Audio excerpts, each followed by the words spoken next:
Hello trainee, कैसे हैं आप सब। मैं प्रदीप सैनी गवर्नमेंट ITI डेलना से आप सभी के सामने एक नई वीडियो के साथ। आज का हमारा टॉपिक वही सेम बेसिक इलेक्ट्रिसिटी को हम आगे बढ़ाते हैं। हमने लास्ट वीडियो में प्रतिरोध, उसके नियम और विशिष्ट प्रतिरोध के मात्रक के बारे में पढ़ा। ठीक है, तो हमने विशिष्ट प्रतिरोध के बारे में क्या पढ़ा ये मैं आपको एक बार और बता देता हूँ। वो हमने फॉर्मूला जो डेरिवेशन हमने निकाला था R बराबर रो इंटू एल अपॉन ए, तो रो इज इक्वल टू हमारा क्या बनता है R इंटू ए अपॉन एल। उसके द्वारा ही हमने विशिष्ट प्रतिरोध की जो परिभाषा थी उसको हमने परिभाषित किया। मैं आपको एक बार और दिखा देना चाहता हूँ, देखिएगा। यदि किसी चालक की लंबाई 1 मीटर तथा उसका अनुप्रस्थ काट का क्षेत्र 1 मीटर स्क्वायर हो, तब चालक का विशिष्ट प्रतिरोध चालक के प्रतिरोध के बराबर होता है। दैट मीन्स हमारा R is equal to rho into L upon A था। यदि हमारा और हम रो की बात करें तो रो इज इक्वल टू क्या होगा R इंटू ए अपॉन एल। तो यदि हमारा जो कंडक्टर है उसकी लंबाई 1 मीटर है और उसका अनुप्रस्थ काट का परिच्छेद जो क्षेत्रफल है उसका वो 1 मीटर स्क्वायर है, तब रो इज इक्वल टू R के होगा। मीन्स हमारा जो प्रतिरोध होगा वो विशिष्ट प्रतिरोध के इक्वल होगा। ठीक है, तो ये हमारा पदार्थ की प्रकृति पर किस प्रकार से निर्भर करता है वो मैं आपको बता देना चाहता हूँ। ऑलरेडी मैंने आपको बताया था कि आप अगर कंडक्टर की बात करेंगे, इसमें हमारा बेस्ट कंडक्टर है चांदी, उसका विशिष्ट प्रतिरोध डिफरेंट होगा। और हमारा अगर कॉपर आएगा या लोहा होगा या और कोई भी जो भी हमारा जैसे जैसे मटेरियल चेंज होगा उसका विशिष्ट प्रतिरोध भी अलग होगा। तो जैसे मैंने बताया भी था कि भाई Ag का विशिष्ट प्रतिरोध कितना होता है, यानी कि प्रतिरोधकता ओम मीटर में, कॉपर की 1.6 × 10⁻⁸ ओम मीटर में, और एल्युमिनियम की इतना होता है।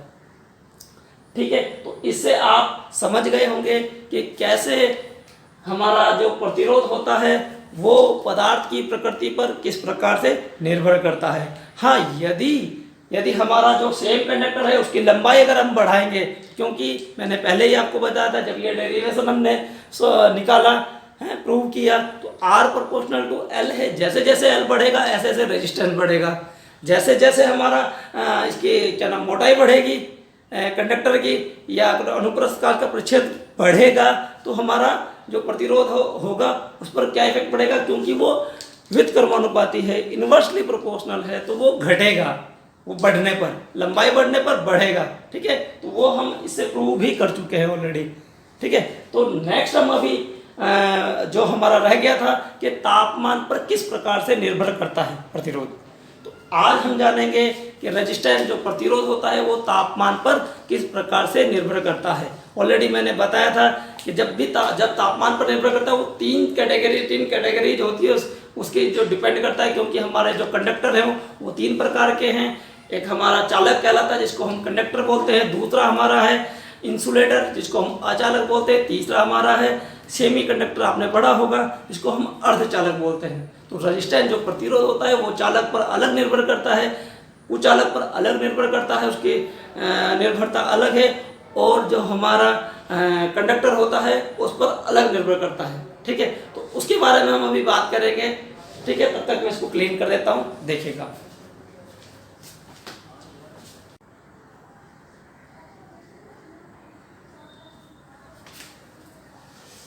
देखिएगा, प्रतिरोध की तापमान पर निर्भरता। प्रतिरोध तापमान पर किस प्रकार से निर्भर करता है। जैसे जैसे हमारा तापमान में परिवर्तन होता है ऐसे ऐसे ही प्रतिरोध में परिवर्तन होता है। तो वो किस प्रकार से होता है वो हम यहाँ देखते हैं। तो सबसे पहले हम तापमान लिख लेते हैं T0 डिग्री सेल्सियस पर, T0 या T0 जिसको बोलते हैं। तो T0 पर हमारा जो प्रतिरोध होगा वो कितना होगा R0 या R0। दूसरी बात करेंगे हम, जब हमारा जो तापमान होगा T डिग्री सेल्सियस, मीन्स कुछ भी हो सकता है 20, 30, 40, 50 जो भी हम बात करेंगे, तब हमारा अगर T होगा तो हमारा जो रेजिस्टेंस होगा, प्रतिरोध होगा, वो होगा RT जो भी होगा। ठीक है, RT होगा। तो हम बात करेंगे जो हमारा प्रतिरोध में परिवर्तन है या तापमान में परिवर्तन है। जब भी हम परिवर्तन की बात करते हैं तो डेल्टा की बात आती है। तो डेल्टा मीन्स जब भी हम किसी के साथ डेल्टा लगाते हैं, जैसे डेल्टा T लगाते हैं तो टाइम में परिवर्तन की बात करते हैं। करंट की बात करते हैं तो डेल्टा I हम लगाते हैं। यहाँ हम रेजिस्टेंस की बात करेंगे या फिर यहाँ T से मतलब है तापमान से, तो डेल्टा टी का मतलब होगा तापमान में परिवर्तन। और परिवर्तन की बात आती है तो जो हमारा दूसरे वाला या रेजिस्टेंस या फिर हमारा टेम्परेचर या फिर करंट की बात करेंगे तो सेकंड माइनस फर्स्ट, यानी कि टी डिग्री सेल्सियस पे जितना है और जितना हमारा 0 डिग्री सेल्सियस पे या फिर 9 डिग्री सेल्सियस पर है, तो R T minus R zero क्या कहलाएगा हमारा डेल्टा आर। तो हम बात करेंगे तापमान क्या नाम हमारा प्रतिरोध में परिवर्तन। तो प्रतिरोध में परिवर्तन क्या कहलाएगा, क्या होगा हमारा, देखिएगा ध्यान से। प्रतिरोध में परिवर्तन, और परिवर्तन से बात करते हैं डेल्टा की हमेशा। डेल्टा आर बराबर क्या होगा आपका R T minus R zero, यदि इसको 2 माने तो R two minus R one. तो यहां हम बात करते हैं R T minus R zero होगा, R T minus R zero. Equation 1 भी इसको मान सकते हैं, मानना चाहें तो आप, ठीक है। नेक्स्ट बात करते हैं हम तापमान में परिवर्तन, ठीक है। तो दूसरी बात करते हैं तापमान में परिवर्तन। तो तापमान में जब जो परिवर्तन है उसको हम किससे निकालेंगे, डेल्टा टी से। तो डेल्टा टी क्या होगा हमारा T minus T zero, T minus T zero, इसको हम इक्वेशन 2 मान लेते हैं। यहां तक आप समझ गए होंगे कि प्रतिरोध में परिवर्तन है वो डेल्टा आर, जिसको हम पढ़ेंगे R T minus R zero. दूसरा delta T, T minus T naught के इक्वल होगा। अच्छा, नेक्स्ट हम बात कर लेते हैं जो हमारा प्रतिरोध में परिवर्तन है वो किसके प्रोपोर्शनल होता है। सबसे पहले जो प्रतिरोध में जो परिवर्तन है वो हमारा जो प्रारंभिक प्रतिरोध होता है, जो स्टार्टिंग में हमारा रेजिस्टेंस है उसके प्रोपोर्शनल होता है। सबसे हम पहली बात करते हैं तो किसके प्रोपोर्शनल है, वो स्टार्टिंग रेजिस्टेंस के प्रोपोर्शनल है। तो लिखिएगा, ध्यान दीजिएगा, फैक्ट है ये कि हमारा जो प्रतिरोध होता है वो स्टार्टिंग रेजिस्टेंस यानी कि प्रारंभिक प्रतिरोध के समानुपाती होता है। जैसे हमारा R प्रोपोर्शनल टू L होता है, तो यहाँ पर हमारा प्रतिरोध में परिवर्तन स्टार्टिंग में जो प्रतिरोध है हमारा स्टार्टिंग, तो उसके प्रोपोर्शनल होता है, समानुपाती होता है, ठीक है। तो देखिएगा ध्यान से, हमारा क्या बनता है, प्रतिरोध में परिवर्तन किसके समानुपाती होता है, प्रतिरोध, इसको ध्यान रखिएगा, इंपॉर्टेंट है ये, प्रतिरोध में परिवर्तन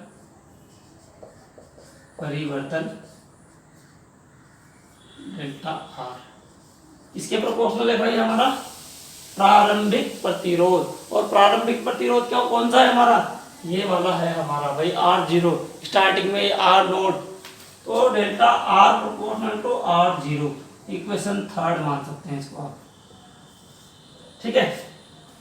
दूसरा हमारा जो प्रतिरोध में परिवर्तन होता है वो और किसके प्रोपोर्शनल होता है, ठीक है। देखिएगा ध्यान से, मैं इसको ऊपर से थोड़ा सा बिठा देता हूं क्योंकि ऊपर लिख नहीं पाऊंगा मैं, ठीक है। यहीं से मैं बिठा देता हूं इसको।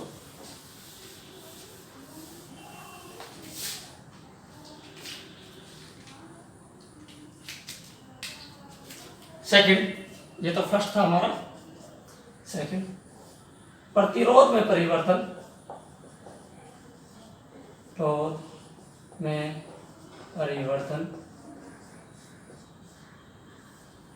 तापमान में परिवर्तन के समानुपाती होता है। किसके, तापमान में परिवर्तन में, तापमान में परिवर्तन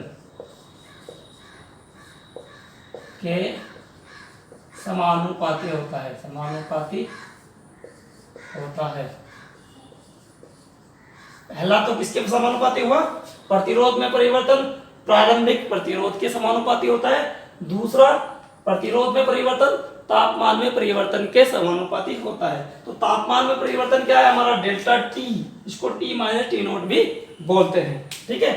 तो लिखिएगा, तब delta R is equal to delta R proportional to delta T. तो हमारी दो कंडीशन बन गई कि डेल्टा आर हमारा प्रोपोर्शनल टू आर जीरो है, delta R proportional to delta T है। जब हम समीकरण थर्ड और फोर्थ है, इसको समीकरण आप फोर्थ भी मान सकते हैं, समीकरण थर्ड और फोर्थ से देखिएगा ध्यान से, समीकरण थर्ड और फोर्थ से क्या होगा, जब समीकरण और थर्ड और फोर्थ को हम मिलाएंगे तो आर प्रोपोर्शनल टू हमारा क्या बनेगा, देखो डेल्टा आर प्रोपोर्शनल टू बनेगा, delta R proportional to R zero into delta T. ठीक है, तो जब भी हम प्रोपोर्शनल हटाते हैं तो एक स्थिरांक हमें लगाना होता है।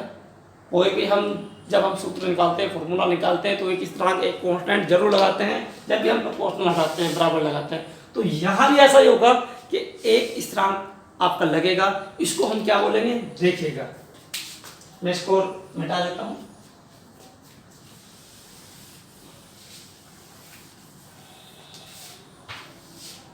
अच्छा, डेल्टा आर प्रोपोर्शनल जब यहां से हटेगा तो एक कांस्टेंट लगेगा जिसको हम बोलेंगे यहां पर डेल्टा आर बराबर, ये बनेगा हमारा ए के जैसा, इसको क्या बोलते हैं, alpha.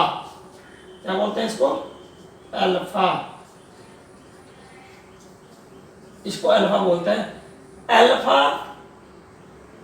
Into R zero into delta T, है ना, डेल्टा टी। तो डेल्टा आर बराबर alpha into R zero into delta T, या इसको एक चीज और बोल सकते हैं, अगर हम यहाँ डेल्टा आर का वैल्यू रखें, डेल्टा आर का वैल्यू क्या है हमारा, R T minus R zero.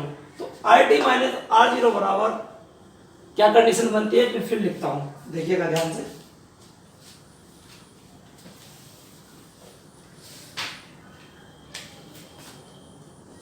Are T minus R zero या आर नोट बराबर alpha into R zero into delta T, ये डेल्टा टी है, ठीक है। तो ये बनता है आपका, या फिर इसको बोल सकते हैं आर टी बराबर alpha R zero into delta T, R T बराबर आर जीरो, या तो ऐसे लिख लीजिए आप इसको, आर टी बराबर R zero plus alpha into R zero into delta T, delta T, ये आपका फॉर्मूला बनता है। और इसको और क्या लिख सकते हैं आप, और यहां पर लिख सकते हैं अल्फा बराबर क्या आप लिखेंगे, delta R upon R zero into delta T, R zero into delta T, ये भी लिख सकते हैं। या और क्या लिख सकते हैं आप, इसको देखिएगा ध्यान से, और आप लिख सकते हैं अल्फा बराबर आर, डेल्टा आर का वैल्यू क्या है, R T minus R zero, तो R T minus R zero upon R zero into delta T,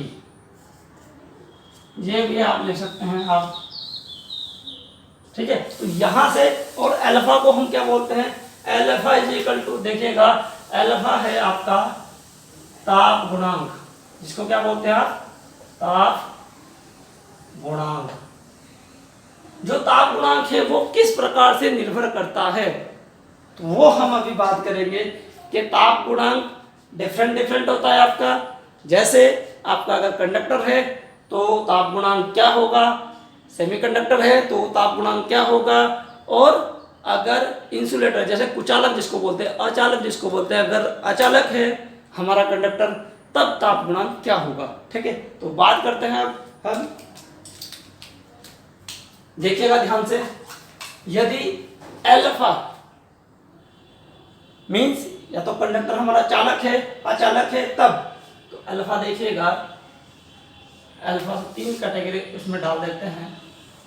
yes, ये यहाँ पर मैं एक ले लेता हूँ, ये ले लेता हूँ, और एक ये ले लेता हूँ, ठीक है। तो अगर चालक है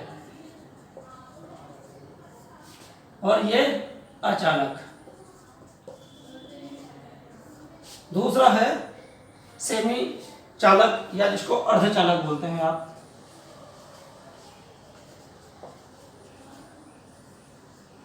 अर्धचालक है। तो अल्फा का मान जो यहां होगा वो क्या होगा, देखिएगा, अल्फा होगा पॉजिटिव, धनात्मक, धनात्मक। और जब अचालक होगा तब अल्फा की वैल्यू जो होगी वो हो गया 0, 0। और जब अर्धचालक होगा जो अल्फा की वैल्यू होगी तो अल्फा इज इक्वल टू होगा माइनस, ऋणात्मक। दैट मीन्स आप देखिएगा ध्यान से, जब अल्फा पॉजिटिव होगा तो आर टी बराबर आपका फॉर्मूला बनेगा, आर टी बराबर R zero plus alpha zero, alpha into R zero into delta T.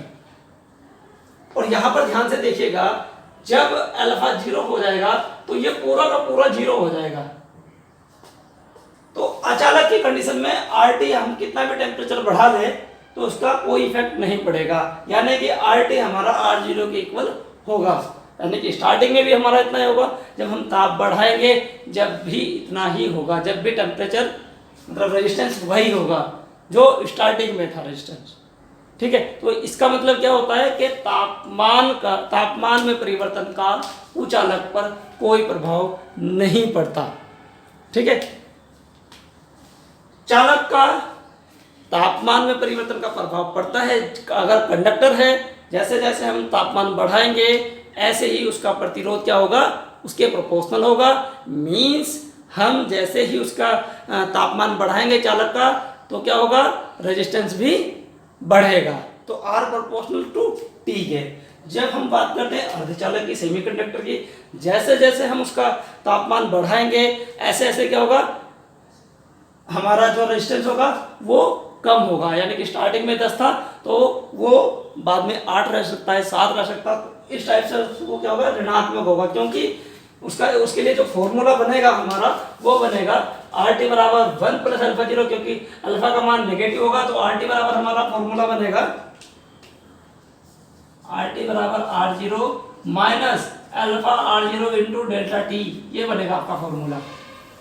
और इसके लिए बनेगा आर टी बराबर आर जीरो, और इसके लिए बनेगा आर टी बराबर R zero plus alpha into R zero into delta T. ये तीनों के लिए ये कंडीशन रहने वाली है। तो इस प्रकार से तापमान का रेजिस्टेंस पर प्रभाव पड़ता है। आई होप आप सभी को समझ में आ गया होगा कैसे ये बहुत ज़्यादा इंपॉर्टेंट है। तापमान का रेजिस्टेंस पर क्या प्रभाव पड़ता है, ये बहुत ज़्यादा पूछा जाता है कि कंडक्टर पर क्या प्रभाव पड़ता है, सेमीकंडक्टर पर क्या प्रभाव पड़ता है, इंसुलेटर पर क्या प्रभाव पड़ता है। तो आप इसके थ्रू बता पाएंगे कि ताप गुणांक जब अचालक होगा तो कितना होगा, 0 होगा। जब अर्धचालक होगा तो ताप गुणांक क्या होगा, ऋणात्मक होगा। और जब कंडक्टर होगा तो ताप गुणांक क्या होगा। ठीक है, तो यहाँ हम समझ चुके होंगे कि अल्फा इज इक्वल टू क्या है, इसको ताप गुणांक बोलते हैं। ये फॉर्मूला आप देख लीजिए, ये इसके द्वारा भी हम आंकिक प्रश्न करेंगे। और ये फॉर्मूला हमने अल्फा इज इक्वल टू निकाला R T minus R zero upon R zero into delta into T. तो जीरो बोल लीजिए या इसको नोट बोल लीजिए, जो भी आपको बेटर लगे। आप नोट बोलिएगा या फिर जीरो बोलिएगा। तो जीरो भी बोलते हैं कोई कोई, और कुछ लोग इसको नोट बोलते हैं। ठीक है, तो देखिएगा ध्यान से, कुछ भी ऐसा लगे आपको कि समझ में नहीं आ रहा है तो आप प्लीज़ मुझे कमेंट करें। और इसको चैनल को और इम्प्रूव करने के लिए या वीडियो को और इम्प्रूव करने के लिए सजेस्ट करें। ठीक है, तो थैंक्स फॉर वॉचिंग, धन्यवाद। नेक्स्ट बात करते हैं कि न्यूमेरिकल के आंकिक प्रश्नों की बात करेंगे। ओके, धन्यवाद।